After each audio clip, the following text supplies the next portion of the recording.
From your Weather Authority, Chief Meteorologist Wayne Hart.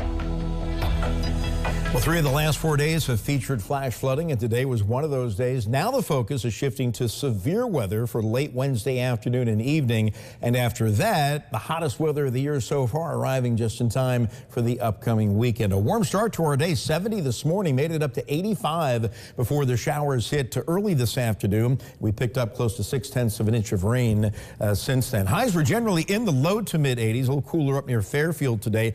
But tomorrow should be a little bit warmer with less rain and a little more sun. Flash flood watch in dark green continues until midnight for western Kentucky. Flash flood warnings for southern Hopkins and Muhlenberg counties will go for about another hour, and we still have some flood advisories for northern Hopkins and southern Ohio counties. It's one notch below a warning, but at least the heavy rain is now letting up in our southern counties. Now just some moderate rainfall, mainly Owensboro eastward there, right along the Ohio River. So kind of drying out now in the Evansville metro, and that trend will continue overnight. But take a look at some of these estimated rainfall amounts. The heaviest were in the flood watch area along and south of the river. A little bullseye there between Mount Vernon, Uniontown, and Smith Mills. But the jackpot, if you will, was down in southern Hopkins County in the St. Charles area, just along and north of I-69 there. There was also some very heavy rain in southeastern Muhlenberg County, but just to the north of St. Charles, our system estimating over 6 inches of rain has fallen. And within the past hour,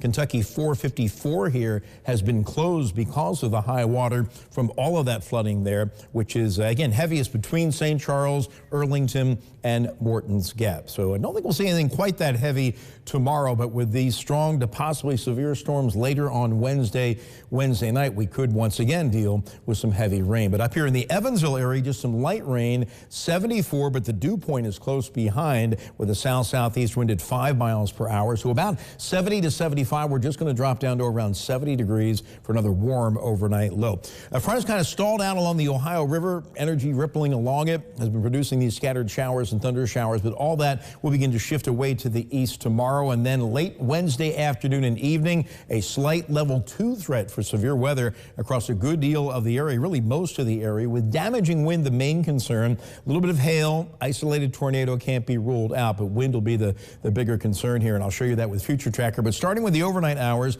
the scattered rain gradually diminishes. There'll still be some scattered showers around for the morning commute, but shouldn't be anything too heavy. And then the clouds and scattered showers will gradually give way to some sun from west to east. That could lead to some redevelopment in the afternoon, but in general, we should see the activity gradually shift away to the east as we head through the mid to late afternoon hours. So hopefully any late afternoon practices or games should be mainly dry after high temperatures in the 80s. Will be the warmest over towards Fairfield, about 87 tomorrow, forecasting 82 to 84 in the Evansville metro. No issues tomorrow night, and then here we go on Wednesday with a mix of sun and clouds. It looks like much of the morning and first half of the afternoon, or really much of the afternoon, will be fairly quiet. Our new run now more in line timing-wise with the other guidance, bringing that line of strong to severe storms into our northwestern counties at around 6 p.m.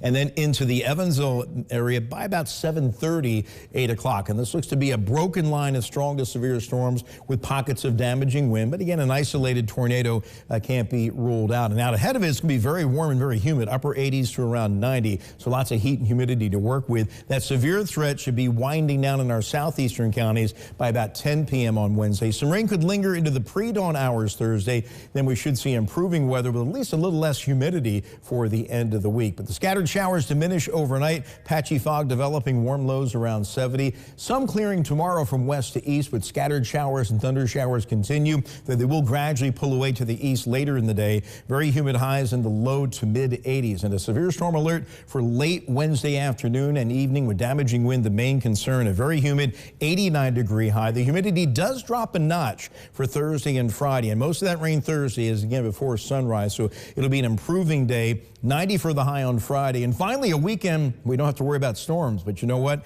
It'll be the hottest weekend of the year so far. High temperatures of 90 to 95, but we go from humid to very humid, so dew points in the low 70s, which means it will be feeling like 100 to 105. Okay, thank you, Wayne.